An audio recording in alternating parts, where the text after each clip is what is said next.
Hey guys, we're starting our new book, which is called The Odyssey. So let's get started. Book 1. Athena Inspires a Prince. Seeing me on the man moves the man of twists and turns, driving time and began of course. Once he had plundered the hallowed hates of Troy. Many cities of men he saw and warned their minds. Many pains he suffered heartsick on the open sea, fighting to save his life, bring his comrades home.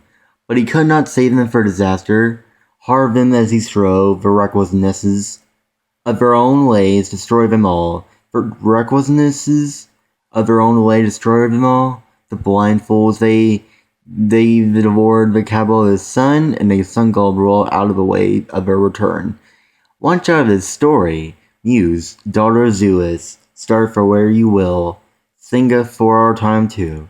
By now, all the survivors, all who avoid headlong death or seek the home, escape the war and lives.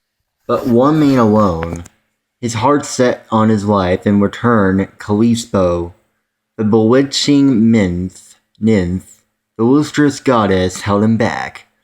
Deep in her arching caverns, craving him for a husband, but then when the wheelings season brought the year around, the year spun by the gods when he should reach his home, Ithaca. You guys ever heard of the word Ithaca before? Go find out. Though not even here, it will be free of trials, even among his loved ones. Then every god took pity, and all except Poseidon. If you guys don't know what Poseidon is, go check it out.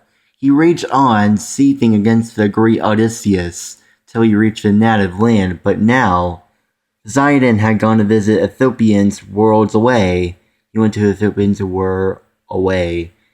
Ethiopians off at the farthest limits of mankind.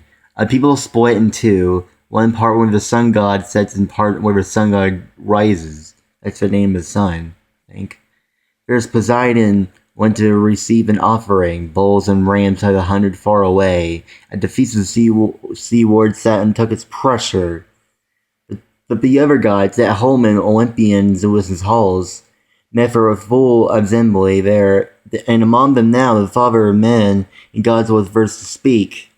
Sorely troubled, remembering handsome Amphigeus, the main Agamemnon's son, renowned Orzeus, killed, recalling Aegisthus. Zeus harangued the mortal powers, all how shameless the way these mortal blames the gods for us alone. They say, come back to all their miseries. Yes, but they themselves, but their own reckless ways, compound their pains beyond the proper share. Look at the Aegisthus now. Above and beyond his share in Sos Atride's life, he murdered and watered coming home for Troy, though he know it means his own total ruin. Far in advance, he told him so ourselves, dispatching the guy the giant killer Hermes. Don't murder the man, he said, don't court his life. Beware revenge for his courses, Agamemnon's son, that day comes in age and long for his native land. So warmed, with all the goodwill in the world. But what Aegisthus' hardened heart give away? Now he pays the price all at the single stroke. At sparkling eye Athena drove him at her home. Father's son of a Cronus or high of mighty king, surely goes down to the death of the heart in full. What am all die so? All who does such things, but my heart breaks for Odysseus, that seasoned veterans, cursed by fate so long. Far for his loved ones, still he suffers torments. On a wave-washed island, a river center of the seas, a dark-wood island, and there's goddess to make her home, daughter of Atlas, wicked Titan, who stands at the deep in all its depths, whose children live on high colossal pillars, thrusting earth and sky apart. Atlas' daughter. It is who holds Odysseus captive, luckless man. Despite his tears forever trying to spellblind his heart with seductive words and wipe all of that Taka for his mind. But he's straining for no more than glimpse, for a heart smoke and drifting out of his own island. Odysseus longs to die. Olympian Zeus, have you no care for your lofty heart? Did he never win your favor for sacrifices? Burn beside the ships in the road plain of Troy? Why, Zeus? Why so dead against Odysseus? My child, Zeus, whose marshals of thunderheads, replied, what nonsense do you let yourself through your teeth? Now, how on earth could I forget Odysseus? Great Odyssey, who would sell all the men in wisdom. It sells for offerings too when he gives immortal gods who rules the vaulting skies. No, it's the earth shaker, Poseidon, Apiest, forever foaming against him for Cyclops, whose giant eye he blinded, godlike Polypheus, towering all the Cyclops clan in power. If you want to know something, human versus human versus society, human versus fate, human versus thing, human versus nature. The mythos bore him, daughter of Phorcys or something. Lord of the barren salt sea, she met Poseidon on his vaulted caves when they made love, and Alvar's blinded son for earthquake god. Though he won't quite kill Odysseus, driving far of course and out of land. But coming with all this here, put heads up together now. Work on his journey, so Odysseus can return. Lord Poseidon. I trust will let his anger go. How can he stand his ground against the will of the god, all the gods at once? One god alone. Athena, her eyes flashing bright, exalted. Father, son of Cronus, our high and mighty king. If now it really pleases the blissful gods, that wise Odysseus shall return. Home at last, let us dispatch the guiding giant killer herds. Down the Agui, how do you pronounce this? Aegyptia or something? Island. Down to announce that the one immense, with lonely breaks of her fixed decree, Odysseus' journey home. The exile must return, while I myself go to Ithaca, ruse its son to a braver pitch, inspire his heart with courage to his son with broad hair achieved to full assembly. Speak his mind, all those suitors, slobbering on and on, his droops to sheep and shambling long-horned cattle. Next I will send him off to Sparta and Saint Pylus, there to warn his dear father's journey home. Perhaps he will hear some news and make his name through his mortal world. So Athena of old, and under her feet she fastened the supple sandals, ever glowing gold, that winged her over the waves and boundless earth with the rush of gusting winds. She seized the rugged spear uptipped in bronze point, weighted heavy the massive shaft. She would have to break the lines of the hero's mighty father's daughter storms against, and down she had swept over Olympus, craggy peaks on the way of Ithaca, standing tall at the Odysseus gate.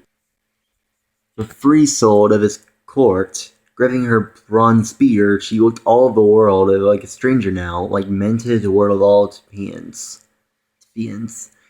There she found the sloggering suitors, and just then amusing themselves with the rolling dice before the doors. Longing on the height of the oven, they had killed themselves, while heralds and brisk attendants bustled around them. Some at the mixing bowls, mulling wine and water, others wiping the tables down with their sopping sponges, setting them out in place, still other servants joining in carved of the great size of meat. First by far to see her was prized Telemachus, sitting among the suitors, her heart obsessed with grief.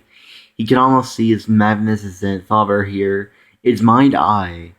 If only he might drop out of the clouds and drive the suitors all the route through the halls and remain in his prized in place to ruin his own domains. Daydreaming so he sat along with suitors. He glimpsed a man Athena now, and straight to the porch he went, mortified that guess he might be still standing at the doors. Pausing beside her here, he clasped her right hand and believed that every once in her long bronze spear. Met her with winged words. "Greetings, stranger. Here in our house, you'll find a royal welcome. Have supper first, then tell us what you need." He led the way, and Palace Athena followed once a high-roofed hall. He took her lance and fixed it in the farm and burnished a rack against a sturdy pillar. They were row and row of spears. In battle, Odysseus' spears stood stacked on landing, then escorted her to a high elaborator chair to honor. Over a draped cloth, there he placed his guest. With a stool to rest her feet, for himself he drew a wall ever reclining chair beside her, richly painted, clear of precious suitors. Concerned his guest, offended by their uproar, might shrink their food and miss the deception mob. He hoped once more to ask him about the long-lost father. A maid brought waters in a graceful golden pitcher, and over a silver basin tipped it out, so they might rinse their hands. They pulled a gleaming table up their side. The state housekeeper wrote on bread to serve them. Appetizers plenty too, well ventured in their bounty. Carver lifted platters of meat towards them, meat of every sort, set beside their golden cups. Time and again the page came around and poured them wine. But now the suitors trooped in with all their swagger, took their seats on the little high-backed chairs. Heralds poured water on their hands and wristing. Serving maids brought bread in high-end trays, and the young man brimmed the mixing bowls and the wine. They reached out the good things in his latest hand, and they put aside desire food and drink. The suitors set their minds to other pleasures. Song and dancing, all the crones are feast. A herald ornate lyre of Venus' hands.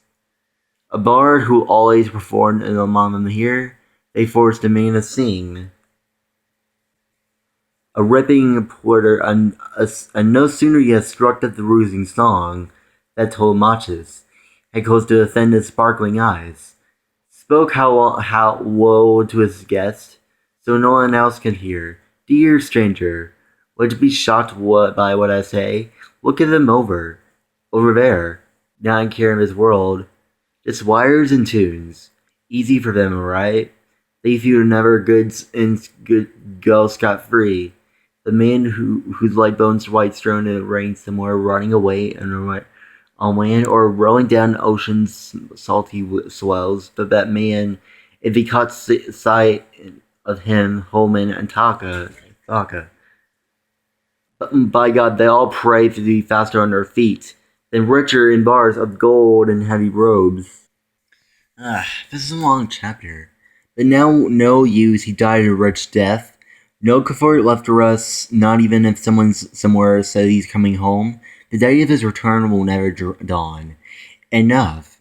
Tell me about yourself now, query point by point. Who are you? Where are you from? Your city? Your parents?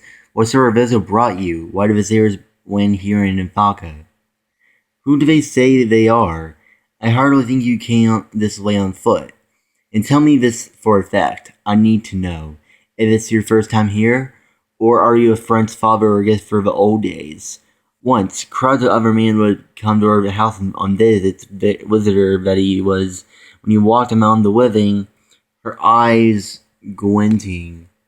Goddess Athena answered, "My whole story, of course. I'll tell it point by point.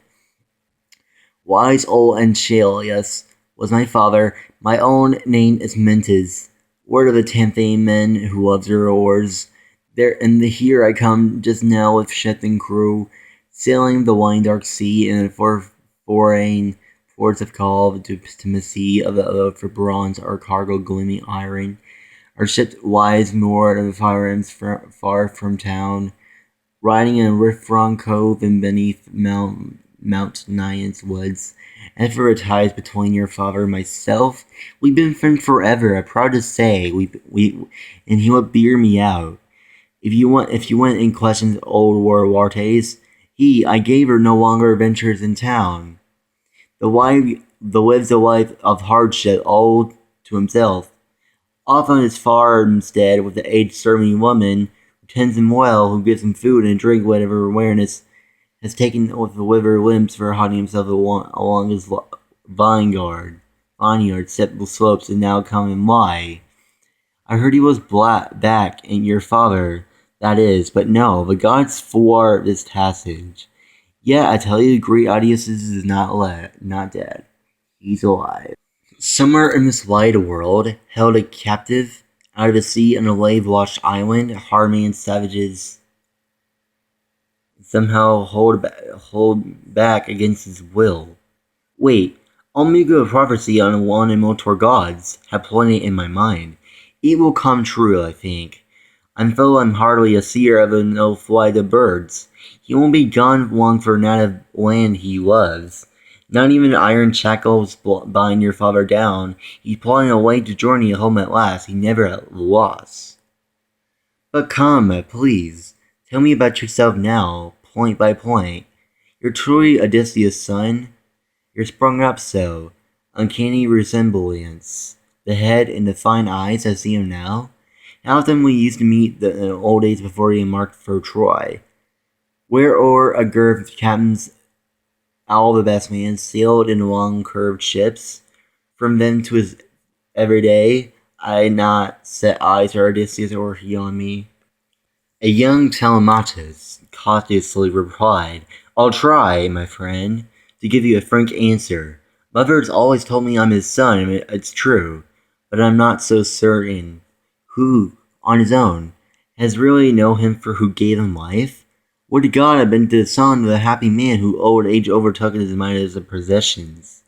Now think of the most unlucky mortal ever born, since you ask me, yes, says I am his son. Still the clear-eyed goddess restored him. Trust me, the God have not marked in of your house a son future. Now if Penelope is born a son like you, but tell me about this and spare me nothing. What's it banqueting? This crowd roasting here? In what part do you play yourself? Some wedding feast. Some festival? Hardly a potluck supper, I would say how unnecessarily. They long in supper here. While gorging in your house, why any man of sense who claimed among them he would be outraged, seeing such behavior. Ready, Telemachus? Took her up at once? Well, my friend, seeing you want to probe the pressed question. Once his house was rich, no doubt it, beyond reproach when the man you mentioned he still lived here. At home now the gods reversed their fortunes with the Venegans, with that man for earth like no one else before. I would never have grieved so much about his death if he'd gone now with comrades off of Troy or died in arms of loved ones. Once he had wound down the long coil of war, then all united Achaea, never heard of it before, would have raised his tongue, and he would have wanted his son a great fame for the years to come.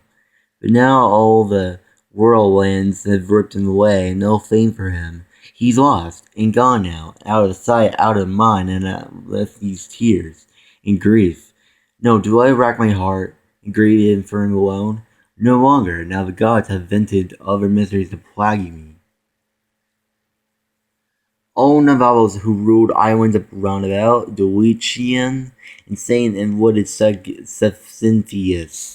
too, and all who warded in Wakiathaka, as well down in the Lost Man.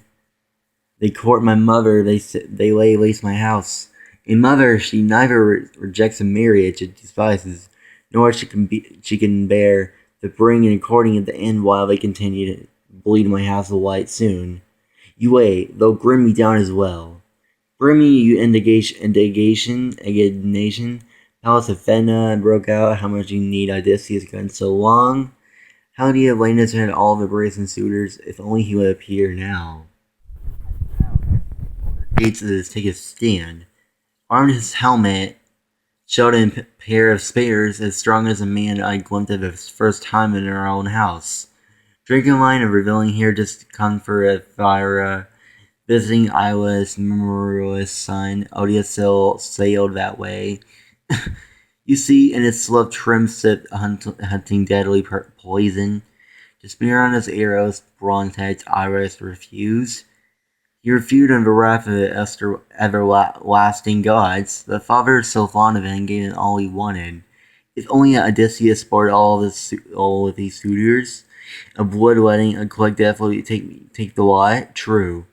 All the lies in a lap of great God, whether or not he'll come play them back here in his own house. But you, I urge you, I think how dry these suitors of your halls. Come now, listen closely. Take my words for a heart. At daybreak, summon the highland towards the full assembly. Give your orders to a call and call the gods and witnesses. Till the suitors scatter each its own place. As for your mother, if the spirits move her to marry, let her go back to the father's house. May the power who can will arrange the wedding and provide the gifts they rather go with the daughter dearly loved. I have some good advice. If only you will accept it. Fit out a ship with 20 oars, the best in sight, so that in close of the new year's the long lost father. Someone may need to tell you some, or you may catch the rumor straight from Zeus. Remember that curious new to men like nothing else. First go down to Pylus, question old King Nestor, then cross to Sparta to red-haired Nenilus. For of all the bronze-armored Achaeans to the Latmians back. Now if you hear your father's alive and heading home, hard-pressed as you are, braid up for 1 year. If you hear he's dead, he's no longer among the living. Then back you come to the native land you love. Raise his grave mound, build his honors high, of full funeral rites that he deserves, and give your own honor to another husband. Once you start seal those matters, see them through, think hard.